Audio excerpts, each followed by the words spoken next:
We have a lot of exciting stuff to talk about here today at Locked On Seminoles. We have to talk Louisville depth chart.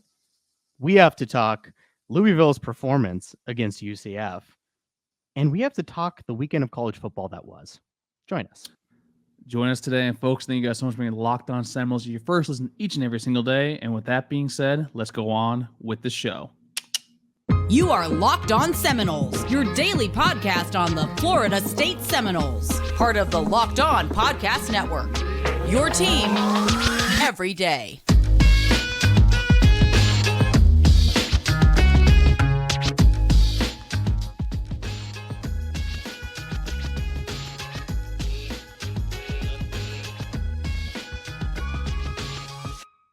Welcome back, everybody, to another edition of Locked On Seminoles. As Drake said, thank you for being here. I'm your host today, Dave. Drake, how you doing, man? I'm doing good, my guy. Doing good. Actually, taking from a very chaotic weekend that was in college football, and now simply winning a bye week. I think we snapped a losing streak for the past few seasons, and also remaining as the only Florida school to actually have a win against the SEC. But Dave, I'm doing great overall. Yeah, we'll get to that later, but wow, what a weekend that was. But we have FSU football to talk. We don't need to talk the whole college football world right now. We have a depth chart to look at for this Louisville game, which, because of what's happened to this point in the year, is a big game. And it's a game that before this season started, I had pegged as a sure loss. Probably be twofold. I underestimated this Florida State team, I think, and I overestimated that Louisville team. It really is the Malik Cunningham show. But you saw against UCF, and we'll get to that too, that he can kind of elevate above what that Louisville team is. Drake, offense or defense, what jumps out to you? Let's talk this depth chart. I think what jumps off to me is special teams, actually, with Deuce Spann actually being over Sam McCall. No, I'm just kidding about that. But overall, I think to me, what jumps out to me is that we're kind of like seeing now how the offensive line is kind of fully taking shape. And folks, I have the depth chart on my phone, so my apologies for looking down. But you still have left tackles Robert Scott, which you pointed out that Julian Armel is one step away from actually starting as a true freshman. Yep. Then you have Dylan Gibbons, the surefire Viking warlord at left guard. Maurice Smith cementing the center spot overall, which makes me feel great. Darius Washington is no longer his backup. You have Thomas Schrader there.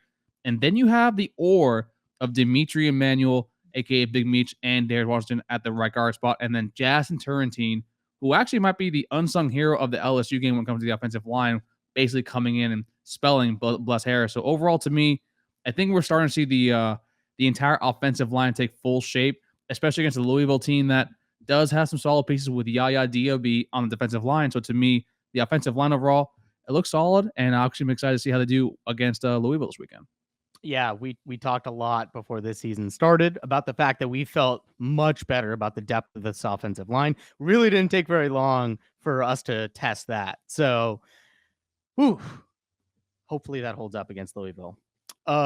There were on the offensive side of the ball. It's good. I'll tell you this. It's really good to see Micah Pittman listed there without an or. It's good at this point to see Ontario Wilson listed there without an or. It's interesting to see Malik McLean and Johnny Wilson still listed as an or. I kind of would have thought by this point that Johnny Wilson would have solidified himself at the top of that position and without an or. Does that surprise you at all?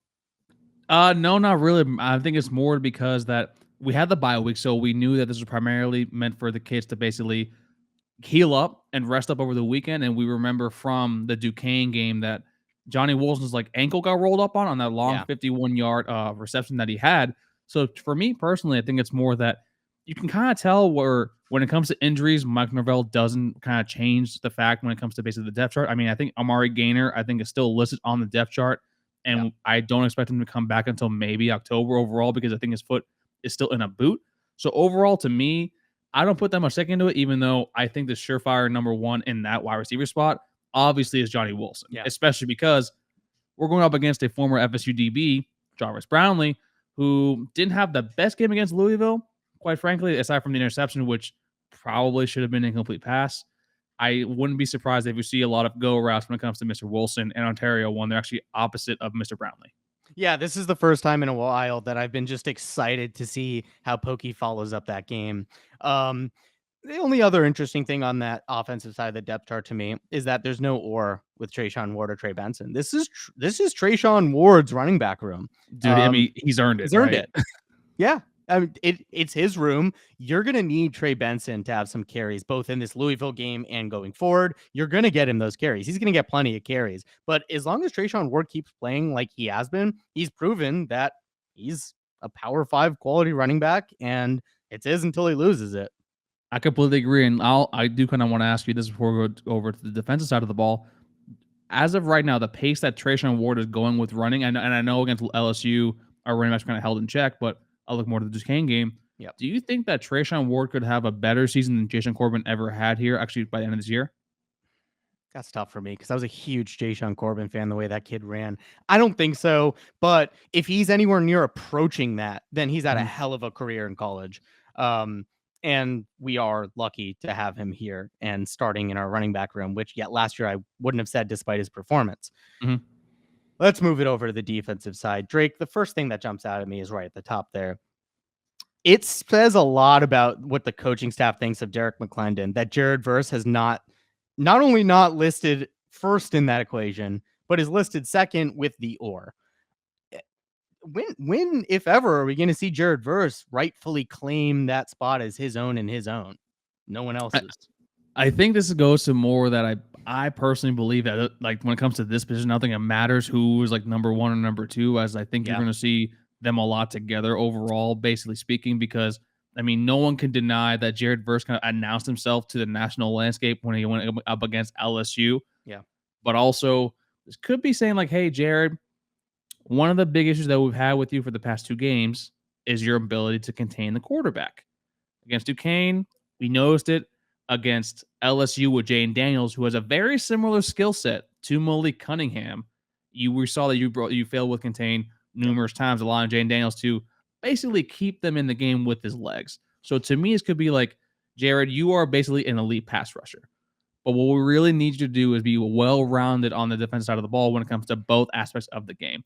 And that's why I think you see Derek McClendon, who is not the same pass rusher as Jared, but he definitely has shown some flashes. I think right now he's a little more of the all-around player when it comes to both. So to me, I think that could be why you see that. And that's also why I see Dennis Briggs on the other side too, because I think Dennis Briggs, quite frankly, is still probably your most effective and most important defensive end. Yeah, that's for sure. And the Jared Verse situation, I think it was Jermaine Johnson that said at Georgia, you as a defensive end had to learn to play the run first. You wouldn't get your chance to rush the passer until you learn to play the run. So clearly Jared Verse already has all the tools to rush the passer and do so very well. It's going to come together. It's just taking some acclimation. I'm not worried about that at all. The rest of the defensive depth chart I don't really have any questions. I think it's the same. I think it's the same overall. It is. And we'll get to this another day this week, but just that defensive line is what makes me feel good about this Louisville game. Like they're going to run the ball. They're going to try to, because that's what they're good at. And good luck doing it against this defensive line. So I don't have any other concerns with this defense going into the Louisville game. Sounds like you don't either. No, I just think the only thing is that I think because we see that Amarion Cooper is still the number one cornerback, and we've kind of seen that. I think he's coming back from an injury. He didn't play particularly well against LSU, even though, I mean, the defense was kind of called to basically give them a lot more cushion, so that could have been just the design by playing.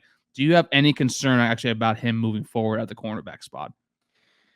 I mean, also Kevin Knowles too. You can put him in the conversation for that at the nickel slot. Performance wise, they haven't been like, we had Amarion Cooper as like this surefire dog cornerback one. We had Kevin Knowles as a surefire solid nickel corner. Do you have any concerns after the play for the first two games? Well, 2 games for Kevin and then 1 game for Amarion. Would you have any concerns, I guess, with them moving forward being your number one options and basically the DB room now looking a little thinner than you want it to be? Yes and no. Last year we saw, I think, a lot out of both of them. We had a pretty large sample size.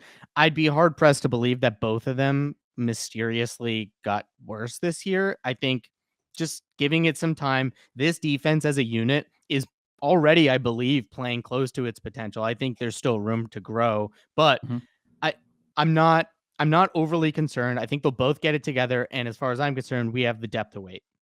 But speaking of depth, Drake, if you want some more depth in your wallet, what should you use? Well, folks, you should use the app over at Upside, which, folks, Upside is something basically, it's an easy app to use. It's too good to be true. And quite honestly, I've used it. And also Dave can tell you because he's been using this even before we came on Locked On Seminoles. Yeah, it's super easy. You download the app, you pick when you're at a gas station, it brings it up, it shows you the discount you're going to get via cash back. It is super easy to get your money out. It's not like some foreign website. They'll PayPal it to you, they'll Venmo it to you. Super easy app to use. Love it. We love it. And also with all the extra cash back you can use, you can buy yourself, that new car, not that new car, but that new little watch you wanted, purse for your lady. Or if you're like myself and you're a nerd, the new graphics card that you really, really desperately need because yours is actually crashing and burning. And finally, the chip shortage is facing itself. But folks, head on over to the Upside app today. Use promo code LOCKED on. Promo code LOCKED. That's LOCKED to get $5 or more cash back on your purchase of $10 or more. That's $5 or more cash back on your first purchase of $10 or more using promo code LOCKED, LOCKED. All right, we are keeping it rolling here. And Drake, we are not done talking about Louisville because we learned an awful lot about that team over this past weekend. After their first game, I think a lot of people thought they had wildly miscalculated what this Louisville team is capable of. You saw Me included. You saw a lot of people questioning whether Malik Cunningham was what I guess he had deserved for people to think he was. And it's funny because if you look at the box score in that Louisville game, I mean, or the UCF game, you just look at the passing stats and you think to yourself, that's not the Malik Cunningham I remember. He did have a 6.9 yards per average attempt, right? Yeah, I think that's right. And Which is nice. He had nice. He had under 50% completions on 29 attempts. That's not great. And it's against a UCF defense that, I mean, it's not going to be top of the country. So no, I think Max said over in Seminoles, I get to breathe. I think they were the 88th best pass defense overall. Yeah, like I said, not going to lead the country in pass defense. And nevertheless, Louisville does not seem to have the tools around Malik Cunningham this year to maximize Malik Cunningham. That's a great feeling. They did beat UCF. A lot of people thought UCF were going to beat them and that Louisville was just going to implode. You did too. That didn't happen. Malik Cunningham overcame a lot of the deficiencies of that Louisville team. And the more interesting and important thing, he ran for 121 yards on 17 carries. And that's a story that I think a lot of Florida State fans don't want to hear because we just have memories ingrained in our heads from the last half decade of quarterbacks starting their Heisman campaign against us by running for 1,000 yards, just like Garrett Trader did last year for Syracuse. Drake, you concerned? No. And one, the folks, for those of you that are new here, the Heisman campaign joke is basically, for some reason, every single QB has a great day against us if they're especially a mobile quarterback. You look at Lamar Jackson started the trend back in 2016 it was? 2017? I don't want to. And it was after we beat Ole Miss, another SEC team at a neutral site game. But I'm not worried primarily because if you watch the entirety of the game, and my brother was there also, I was texting with him, I think he now understands where, I guess, mine and your gripe is with Mike Norvell, because Mike Norvell's base foundation when it comes to coaching play calls, a lot of people say Todd Graham. A lot of it also comes from Gus Malzahn because they were on the same staff over, I want to say it was Toledo or it was one of the MAC teams overall. Like, folks put in the comments below if you remember which team exactly it was. But to me, you see that decisions are poor. You see that John Rice Plumlee, who was a QB that doesn't know how to throw the ball. He was 9 of 9 with passes before at line of scrimmage. He was also 7 of, I think, 20-something, actually, when it was past the line of scrimmage, which is abysmally bad with a QBR of 33. So, to me, this is more of a game that UCF could have went up by 17 before the half. Yeah. Instead, they lose by 6. And then with Malik Cunningham, yes, he averaged 7 yards a carry for 121 yards total, which is really good with a long of 43. They have no weapons, though, around him because he is the only person on that offense overall. And then also you have Marshawn Ford, the walk-on tight end, who actually saw a piece, but he also only had 3 catches for 38 yards. To me, this Louisville offense lives and dies with Malik Cunningham, who is a very strong player. But if you have to make him do every single little thing, as long as we don't beat ourselves, I'm not scared of this team. But I will say I'm more concerned about how this team, FSU, I'm talking about, is going to be able to react after a hard-fought win against LSU, because we've seen the past 2 years when they have hype, when they read the news clippings, they fail to meet expectations the following week. Thank God we had the bye week, but we'll see it coming out. But we'll have a deeper preview with Dalton Pence probably tomorrow or the day after. But to me, for right now, I'm not worried, but we need to be, I guess, what's the word? Constructive with how we look at this team. Yeah, the fact that John Reese Plumlee had such a poor passing day against Louisville says nothing to me about Louisville's pass defense. John Reese Plumlee is a substantially worse passer than Jordan Travis. And I don't know that I've said, I don't think you and I have been the most complimentary of Jordan Travis coming into this year. We haven't. But right now, I'll go ahead and tell you, Jordan Travis is a markedly better passer than John Reese Plumlee. He's also a better runner, and John Reese Plumlee himself almost put up 100 rushing yards against Louisville. I think Jordan Travis is going to have his pick of the litter based on what I saw against UCF. As long as we can keep Malik Cunningham from running for 300 yards, make him throw the ball, I think we're going to be fine. That's what I learned from that game. I mean, I think I can agree with that. The only concern I think I have is that with UCF, they did kind of have like a sort of pseudo view of what Norvell's going to do probably for the week after. So it's kind of like they've had 2 weeks of game prep, which I think could be something you kind of look at, even though I agree that John didn't rise Plumlee to the occasion. See what I did there? I know I'm trying to do the puns now. It doesn't work out. But overall, like to me, like they've had the extra, I guess, week to prepare, but also FSU's able to look at what UCF did and to see kind of how to contain, because when Malik was passing, it wasn't the solid thing that we saw from last year, right? Yep. You know, they did lose Tyler Harrell to the transfer portal to Alabama, who was their number 1 wide receiver, and they did bring in D. Wiggins, but D. Wiggins at Miami, the only thing he's famous for is the touchdown pass where Stanford Samuels had his hands up. That's the only thing that D. Wiggins has for his claim of fame right now. So to me, I think this is going to be a fun game. It's going to be a game where I felt like before season started that we should win because I didn't have that much faith in Louisville overall. To me, this game might be close primarily because it's just going to be tough to play them actually over in Bourbon Country. Yeah, just high-level thoughts after seeing that UCF game, knee-jerk reaction.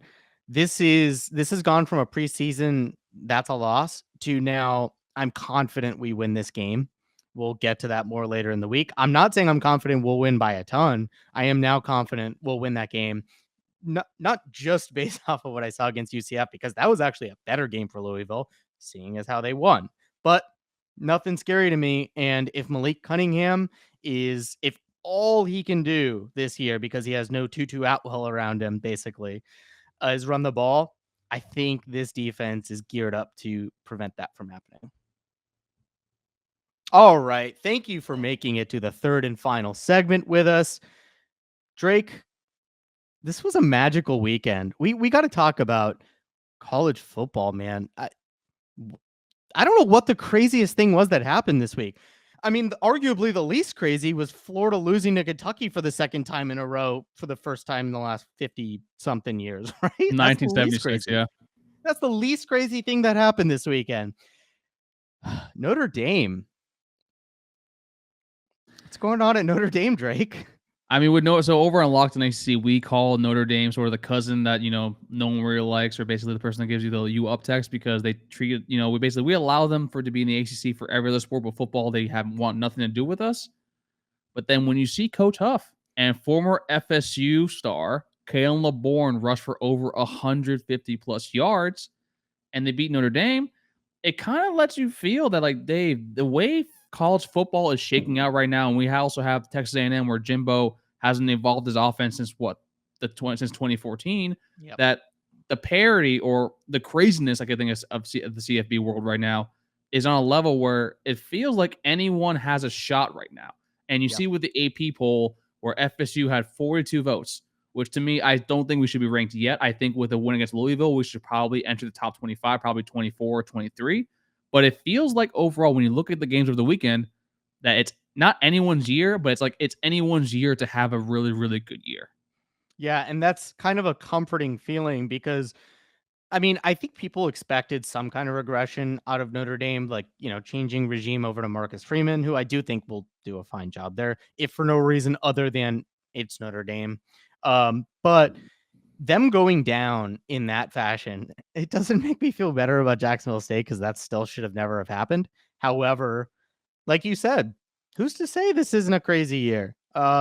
We beat Louisville and we're 3-0. I mean, crazier things have happened. It just makes you feel like maybe we don't need to be the luckiest team ever. Maybe we don't need Jameis Winston necessarily to be able to make some noise. I think it's more that I think you had a bet the best. You said it really well last segment where you feel confident entering into this game.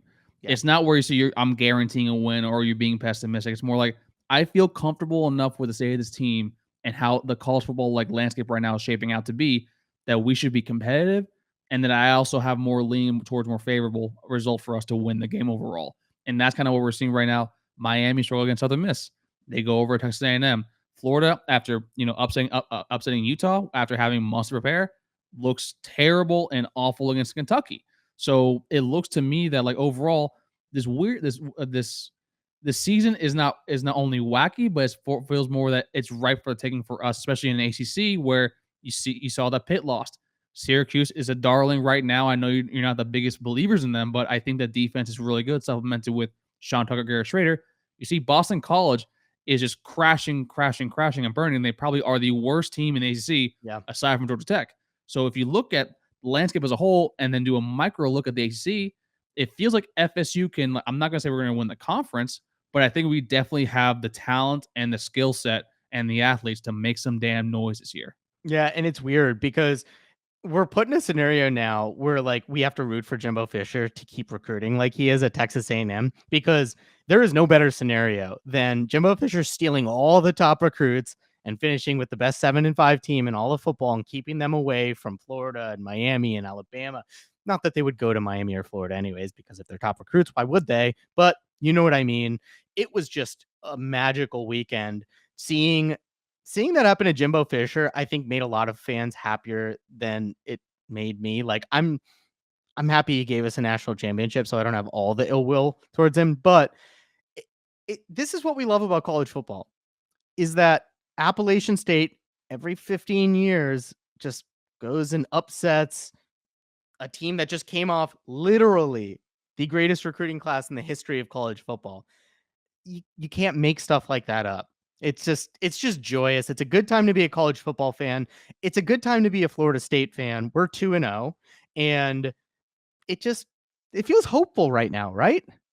This is the first time I think I actually enjoy college football as a whole, outside of basically because I can actually now look at my team right now.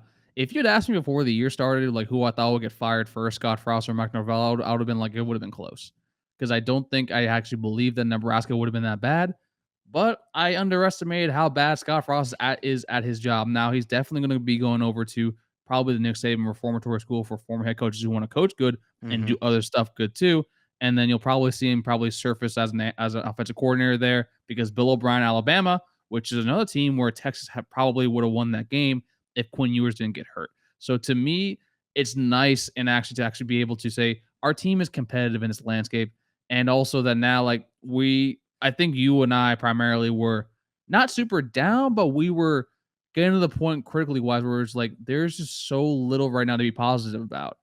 But then now after 2 games, you see the Duquesne game, which is Duquesne. I get it. But 2 years ago, we struggled against Jacksonville State. The year before, struggled against Stanford. And then last year, we all know what happened against Jacksonville State with the Hail Mary. And then you go down to this year, you're finally seeing what we wanted to see, and that's the proof of concept actually working out. And now, to me, all I need to see now is that we need to see the wins keep piling up, and then also we see hopefully more of the recruits come in. Hakeem Williams announces very soon. So is Blake Nicholson as well. And I wouldn't be surprised if we see some QBs probably in the Big 3 area, probably decommit, maybe make their way over to Tallahassee instead of Coral Gables. So to me, overall, I think right now it's a great time to be a Florida State fan. Yeah, the chaos around the nation, and especially after that game in Gainesville, only serves to benefit Florida State. This, like you said, we were approaching apathy. I don't want to overstate anything because it's only 2 games, but we've seen a lot of the stuff we've needed to see. Again, for those that don't know our origins, we started out as a support group for Florida State fans suffering from their Florida State fandom. There's a more eloquent way of saying that, but there's no suffering that needs to be done. Notwithstanding what you see on Twitter from like Dark Side Nole still finding something to complain about. We are exactly where we needed to be and wanted to be and hoped we'd be after 2 games, going into a Louisville game that, after what we just saw against UCF, feels very winnable. And what we saw in the college football world, there could be chaos ahead. And who's to say we shouldn't be the benefactor? Who is to say, to quote the great poet Jordan Sanders? And also, think of it this way too, folks. College football is the only sport where your entire season is ruined before Labor Day. It doesn't happen in baseball because there's 162 games. There are 17 weeks in an NFL season, 82 games in in basketball, 81 games in hockey. Basically, if you lose 2 games right out the gate, that's when you know your season is over and you already have to look forward to next year when it comes to being competitive in your own conference. But to me, I'm happy that we're here, and I don't think it's overstating it, Dave. I just think it's for once since we started the podcast, because it's the first time we've been on the feed as a podcast together, that we actually are finally enjoying it. And quite frankly, I think there's more to come with this team, and that's going to start with kicking the ass of Louisville Cardinals on Friday. And there's more to come from us this week talking about LSU. Thank you, everybody. Louisville. Thank you, everybody, as I was saying, for making Locked On Seminoles your first listen each and every day. Drake, tell everybody where to find the podcast and everything about YouTube. Folks, you can follow the podcast over at Apple, Spotify, Stitcher, or wherever you get your podcast from. And don't forget 5-star reviews when you get on there. And then for YouTube, please like this video, subscribe, hit the subscribe button at the tippy top, and ding the little bell so you know when new content drops. And share with your friends, share on Twitter, and follow myself at Tally__Drake. And follow Dave at FSU Noles, where the O is a 0 and the S is a 5 because my friend is a boomer. And we're going to be having Dalton Pence from Locked On Louisville on later in the week to have a deeper dive into the Louisville Cardinals and basically ask what the hell is going on with Scott Satterfield in year 3 and year 4, because quite frankly, we're the haters of Scott Satterfield, and I want to know why he's still the coach there. And leave us some comments below if there's anything you want us to ask about this Louisville team, about what to expect in this game. Just leave it in a comment and we'll try to get to it. And for Drake, this is Dave, and this is Locked On Seminoles. Take care, everybody. Go Noles.